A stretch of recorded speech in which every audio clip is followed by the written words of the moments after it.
Welcome back to the Rebel's Edge from New York City and parts unknown with Pete. I am John Najarian, folks. We're going to be bringing you the Rebel's Edge, the last Rebel's Edge of the week, because tomorrow is Juneteenth or June something. I'm not sure what it is, but it's something tomorrow. In any case, we don't trade tomorrow, so that means there's no Rebel's Edge tomorrow. But we've got Rebel's Edge and then some today, so stay tuned. Bang!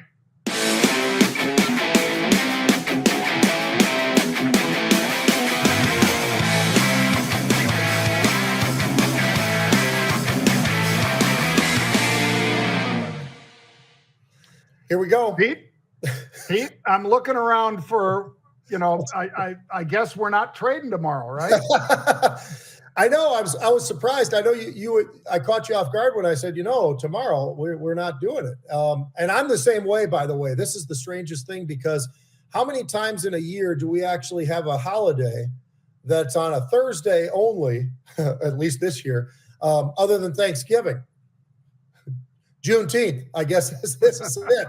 So it is a little bit shocking, but I keep trying to get the word out there, John, that, hey, we aren't trading tomorrow. It's a holiday.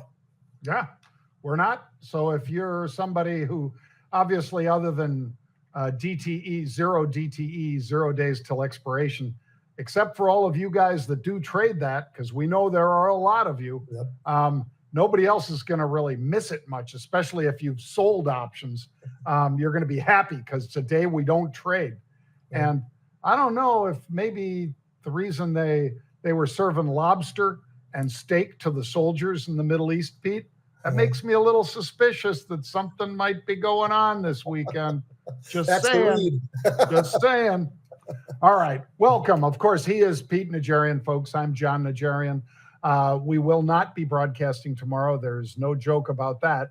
The markets are not going to be open, but the markets will be open the rest of the day today. And at about 2 o'clock, we're going to find out that the Fed isn't moving, because they're not going to move today, but they are finally, grudgingly, Pete, likely to start moving that dot plot, because if they're really following the data, like they say, the data matter, then they're going to have to start making some cuts.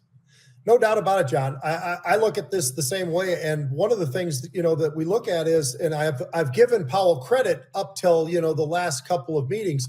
And I give him credit because he said, it's about the data. It's about the data. This is what we're looking at, and this needs to be there. Well, we're there. And so at some point, and I think that's why the president is so angry about this whole thing, and basically calling him certain names and trying to get him to cut. But at 99.9% for the CME tool, John, I would say that it's going to be a pause today. So the important part of today is not going to be that, of course, because that's pretty well predicted out there. But I think what's important will be, let's hear what they have to say at the meeting. Let's hear what Powell's going to say commentary-wise, and what he's going to communicate to us to tell us what's going to happen when we get to the next one. Because July isn't that far away. July 30th is the next one, and 85.5% that's a pause as well. So we'll see if those numbers start shaking around a little bit as we get deeper into the conference itself. You and I said from the beginning of the year, Pete, it'll be the second half that they make cuts, not in the first half, and I think that's true. All right, so the macro Fed is going to do exactly what Pete and I just spoke of, folks. So we'll jump right over to fantastic futures, Pete. Fantastic futures for me today is the OVX. That is, again, the volatility index for crude oil. And I was on the radio last night, Pete, with Los Angeles radio station, Frank Motek. Hey, Frank. He's the best, Pete. And there you see the OVX coming down, finally. It more than doubled from 33 to 75 or so, Pete. That's the volatility of crude oil. Well, crude oil's down today. OVX is down today. And we'll see how the rest of it plays out, Pete. What do you got? Well, OVX is down, but it was up 70% in the last 5 days. So exactly right. So it is down. It more than doubled. It more than doubled. And the last time I looked at it, John, I think it was it was down about 8 or more percent. So, starting to come back in a little bit to some degree. And I think that's really important. And obviously that chart shows it all. I mean, that's it. I would also just mention, John, when it comes to the volatility index itself, we're back into another one of these very close ranges that we're in. And I'd call it 19 to 21, because if you look just over the last few days, we've bounced off of, and shoot, just last Friday, John, we were at 17. And now all of a sudden you start looking and you see this volatility come into the market for the right reasons as we got into Friday and a little bit deeper into this week as things have shifted around a little bit. So it's interesting. And I think that it makes some sense where we are right now. I think it makes a lot of sense that, there's the folks out there that are concerned, and they're going in there and they're driving up this volatility just a little bit because of all the different reasons that make some sense. And then there's the other group that says, you know what? It's coming back down to 16 or 17. You'll see. So I think that's why we're in this very tight 19 to 21 range right now for the VIX. Well, let's jump ahead, Pete, to the stocks that we're watching today. One that we've never talked about on the show before, Scholar Rock. So these are the guys, Pete, that do that Schoolhouse Rock show on ABC, where, this is how a bill is made and all that stuff. The things that AOC never watched. Oh, wait, that's not this thing. This is Scholar Rock is actually a company that makes drugs, Pete, and a drug combination with Eli Lilly's blockbuster obesity drug is why Scholar Rock is up today. And that is because it's found to be more effective. The GLP therapy from Eli Lilly is more effective when combined with Scholar Rock's therapy. So that's why people are giving them a thumbs up and why shares are being accumulated. Yeah, and that stock was up at least 14, 15%, John. Massive short interest in there. We're talking anywhere between 15 and call it maybe 20%. They have cash is solid, but the cash burn is pretty high. And that's one of the things I'd be concerned about, except for the fact that this kind of pseudo sort of partnership that they've got going with Lilly. And I think they're pretty excited about this most recent discovery that they got in phase 2, John, because it preserves your lean body mass.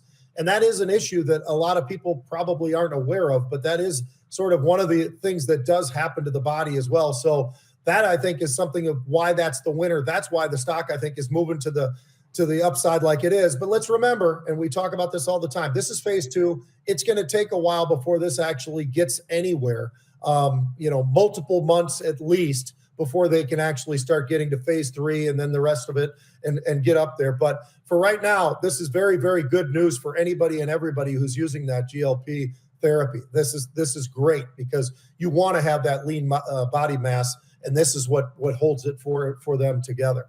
Yeah, because quite frankly, just like Pete said, folks, a lot of people don't understand that the lean body mass is muscle. Yeah. And a lot of folks on the GLPs or semaglutides, they lose muscle. And that ain't what you want to lose. You want to lose the fat, not the muscle. That's why they get the flat butt and everything else, Pete, I guess. Let's talk about Korn Ferry, because this one's up 10%. It was up 12%. It's a recruiting giant. And revenue, $712 million. That was up 3%. And they actually just blew by estimates, Pete. And they're saying that, for instance, executive search is really going very strong for them right now. And that's why we're talking about KFY today. Yeah, and that you brought up exactly the most important part of what I read through all of the numbers that were there, John. This executive search thing, the revenue is up 14% year over year. That's a pretty big number. They also beat the earnings that were out there at 126, which is where they were a year ago, and they were up to 132. So that, I think, was very important.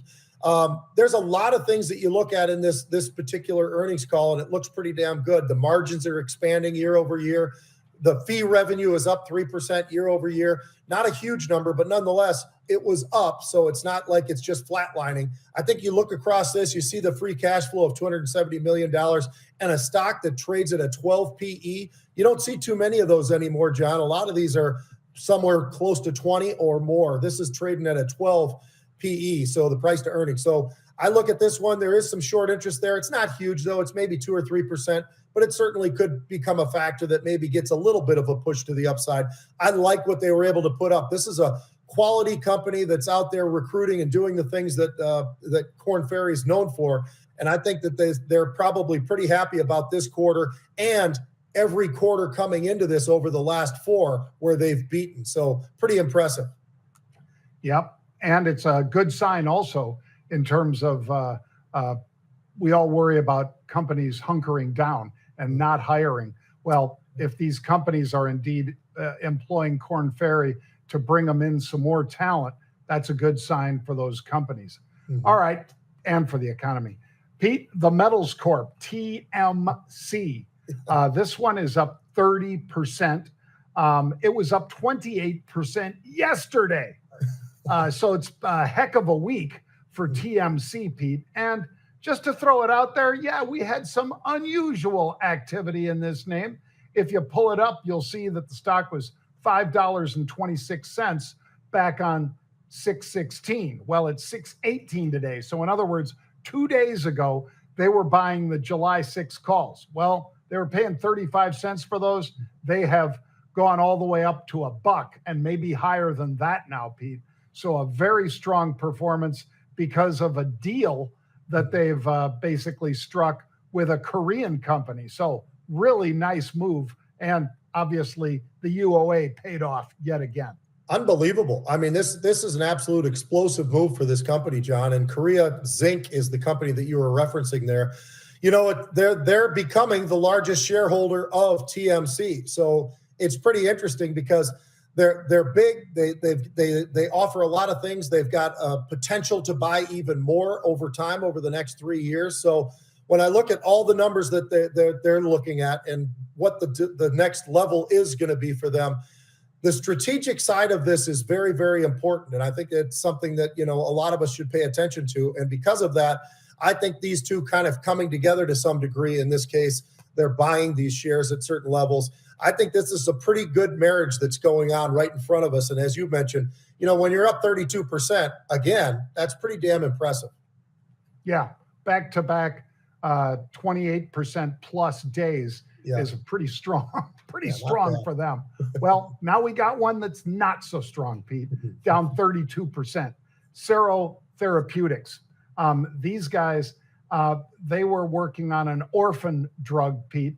And an orphan drug, of course, means that there are not nearly as many people. I mean, you know, when you're talking about an orphan drug, they're usually very expensive, which can be very lucrative, of course, for the company making that drug. But these guys were trying to treat basically a form of leukemia, Pete. Mm-hmm. But the study didn't go so well for them. I'm not trying to make fun of that, but it did not go well for them. And for that reason, people just hitting the exits with their elbows, Pete, just boom, heading out the door. Well, year to date, the stock's already down 88%. And then over the last year, John, they're down 97%. And by the way, they did a 1-for-100 split, reverse split, excuse me. They just can't be able, they're not able to get their footing. And, you know, this news is not helping this either. And they were looking to see what the highest tolerated dose was going to be and this and that. And it's just not happening, John. This is one of those names where, you know what, focus on it for a moment and then look away and you've got to go somewhere else because this is not the name, in my opinion anyway, that you're going to want to be in. I mean, there's just not enough money out there for them before they start running out of money, which is always the problem for biotech companies until they can actually get one over to the end. Then all of a sudden the money can flow in. But until then, it's really tough. It's a huge cash burn. That's what these guys are facing right now. It's a $12 million. Doesn't sound like a lot, but that is the burn that they've got right now. And there's plenty of shorts in there still, John, despite the fact that this thing has just crushed. People aren't willing to even go in there and just buy it back and just say, wherever they sold it was higher than where it is today. So it's one of those kind of situations, but it is unfortunate because they're doing God's work. They're trying to find, you know, the right sort of something that could fix this, could be a treatment for this. And it's just not there and it's not going to happen. I don't know. And whenever you're seeing reports like this one, folks, they mention AEs, which were adverse events. Mm-hmm. And then there are SAEs, which are serious adverse events. Yeah. And this one had both. Hmm. So, yeah, Pete's right. I think it's a don't touch. Mhm. Well, Pete, I think we have a little video to share with our friends. And it's a video of one of the most popular players on earth. Yeah. And when the WNBA figures that out, maybe they'll protect her a little bit more. But right now, a lot of these teams that are playing against the Indiana Fever don't like getting drilled by the Indiana Fever and take it out on one Caitlin Clark. So let's take a look. We got Malice in the Palace in the WNBA. That's right. Malice. Most everybody's too young to even know Malice in the Palace. You and I do, but that was great. great. The Indiana Fever of what the travesty happened with Caitlin Clark before. You know what had to happen here, John? This girl, You can't tell me that the coach didn't say, hey, look, we're going to go after Caitlin Clark tonight, guys, or gals. Let's get after her, because they're kicking her right in the teeth almost everywhere she is. And she's just off IR, Pete. Right. Well, actually, I don't know if she was placed on IR, but I know that she couldn't play for a couple Yeah, weeks. she was hurt for a while. Yeah. And the ratings for the league, Pete, dropped by 50%. If the WNBA is so stupid that they can't figure out that this is a lady that you want on the court, and that if somebody's, especially if these teams are going to play dirty against her, God bless Sophie Cunningham. You don't see them doing that to LeBron. No. Now LeBron is a man child, of course. He's 6'8", 270 pounds or whatever he is. So not quite the same as Caitlin Clark, but nonetheless, you have never seen a player in the NBA have people jam their fingers in their eyes like that lady just did to Caitlin Clark, Right. or, shoving her down or trying to tackle her and all the rest. It's just stupid. Yeah, it's crazy. Not I love smart. the video. Not smart. I love the video, though, and it's interesting to watch all this happen right there in front of us. And, like you were saying, it's about, ratings. That might have been gotten a little extra ratings for him, John. Maybe that was what the idea was. Hey, get after Caitlin. She's our gal, but get after her, and then we're going to get the ratings are going to be off the charts from the rest of the season. I don't know. There's always something behind these kind of things. How about this? How about NHL and the Stanley Cup, John? Now, you had a team down in Florida, based in Miami, who seems to be doing pretty well, so it seems, right? I mean, these guys come in, and it's the second year in a row that they've won the Stanley Cup. That's pretty damn impressive. Now, they won last night 5-1 against Edmonton, the Canadian team. I bring that up because the last time the Canadians had the Cup in Canada, John, 1993. It's the last time anybody in Canada won this whole thing. So that alone, I think, is pretty unbelievable. The Florida Panthers, they had 2 in a row now where they got the Stanley Cup. They're putting it up in the air and all that. And it's just amazing to me. And one of the players last night for Florida that was just unbelievable was this Sam Reinhart, John. He had 4 goals in the game. They ended up winning the game 5-1 against Edmonton. And, they've got some superstars on that team at Edmonton, of course. And yet, Connor McDavid, and yet they just can't get over the hump. And so I found it really interesting. So I wanted to see, well, what's really been going on in the NHL? All right, so Tampa had 2 wins in a row not too terribly long ago. Plus, if you go back to 2004, they won also. So 3 Stanley Cups there. And then, of course, we've got 2 right now with Florida. And what I wanted to run past you is, do you know how many Minnesota's had? Now, we've had 2 teams here. We had the Minnesota Stars, and then we got the Minnesota Wild. Do you know how many we have, John? 0. We've had 0. So I'm going to throw this out to you, though, and I want to hear what you have to say about this.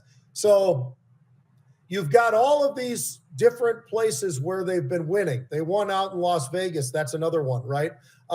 It's starting to seem to me, John, that if you go to a state that has warm weather and no state tax, I think you're able to get these players a lot more interested. And I'm truly wondering if that's part of this whole thing. Because if you go to Miami, John, or you go to Tampa, I mean, you're living the life in January, February, and March, and April, and all the rest of it, right? I mean, you're out there. You could go golfing. You could go out in the sea. You could have a great time in the Gulf or the Atlantic, whatever you want to do. If you're in Vegas, you probably are going to have mostly warm weather, decent weather, that, and the other. You go out and golf and everything. But I think it's the tax thing as much as anything. Am I on the right track or the wrong track on that? Because Minnesota probably, if we're the state of hockey, which is what we call ourselves here in the state of Minnesota, the state of hockey, and we've never won a Stanley Cup, I don't know. Are we really the state of hockey? Well, you're the state of high school hockey for sure. That's true.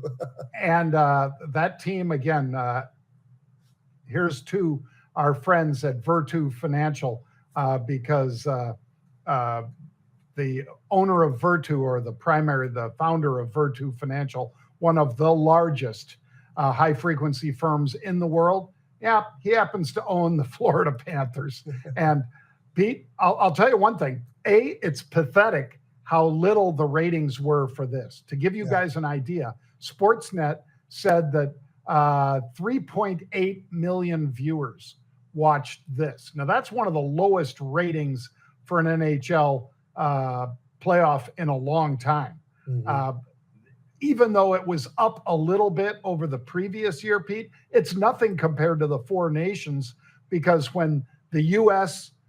Players played against Canada up in Toronto, or wherever their Four Nations semifinal was, when the U.S. played Canada up there, or quarterfinals, whatever, the ratings were 16.2 million people watched it.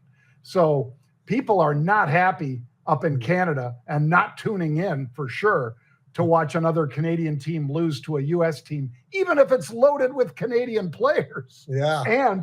And players from Minnesota, Pete. Right. So, yeah, this is it's something the NHL has to get over. But to your point, do they need to be in warm states?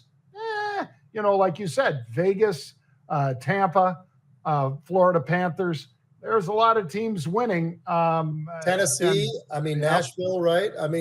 Carolina. You start places that don't see any snow or ice at all, Pete.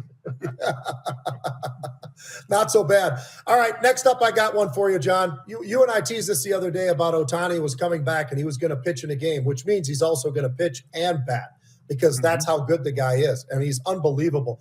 By the way, coming into the game, he was leading the MLB on home runs. Now he doesn't lead anymore, so there's a couple hit out there, but now he's number 3. But just gives you a little idea when you and I talk about him, why we always say, John, hey, if he's anywhere near where you are and he's going to be a part of it as a pitcher, or if he's just, playing the field and he's out there hitting the ball around, this guy can hit the ball. And by the way, he only threw for 1 inning because that's what they wanted to do or whatever. He threw for over 100 miles an hour, John. He hadn't thrown in a game since 2023. Here we are, 2025, and the guy's throwing 99.7, 100.3, blah, blah, blah. But it absolutely is staggering what this guy's talent level is. He's got a couple of MVPs. He actually took a runner-up MVP, as a matter of fact, to Aaron Judge not too terribly long ago either. It just shows you that this guy is unbelievable as an athlete. He's big, John. He's amazing at what he's able to do out there. And it's great to see him back on the mound. And I hope this leads to seeing him sometime again where maybe they get him the 4 or 5 innings or whatever it is at some point. That would be great to see him out there again, because the guy's just a freak show on both sides of it. It's unbelievable. Well, he had a number of strikeouts, Pete. He had 16 strikes that he threw out of 28 pitches, and that was pretty impressive in and of itself. And I think the umpires are as floored by this guy's talent as anybody else is, because some of those pitches that were 99 and 100 miles an hour were damn near unhittable. And the umpires kind of, looked stunned when they saw that the guy came back after a year off, a full year, and a few games beyond a year. And he was still maybe not the same control as he had before, but every bit as fast. And obviously he was getting the strike counts on these guys pretty good too.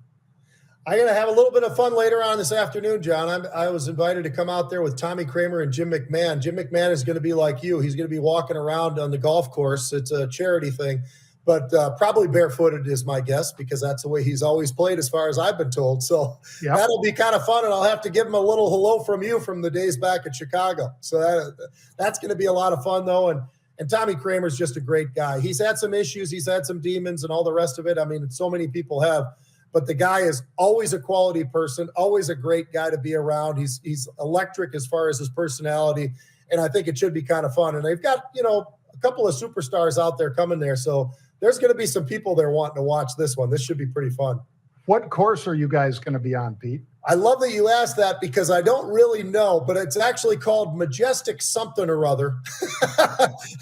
and I'll have to find it. It's in my phone, so I'm all good. But it's Majestic something. And it's, Minnesota. Probably Majestic Oaks or something like that. I think you're probably right, actually. But the amazing thing about it is, John, that there is so many golf courses in a state that most of the year is winter.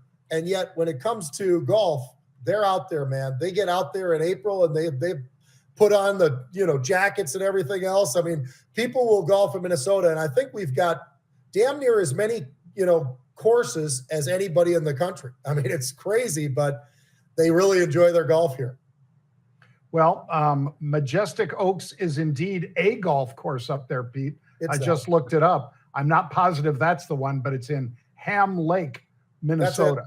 All right. Well, so Majestic Oaks, folks, head on out there and see Pete, Tommy Kramer, and one and only Jim McMahon, the punky QB from the video, for those of you who remember. All right. Thanks very much for joining us, folks. It's always great to have you. Remember, you can't trade tomorrow unless you're trading crypto. You can't trade stocks or options tomorrow because it is Juneteenth or June something, as I said in the cold opener. So until Monday, we'll see you soon.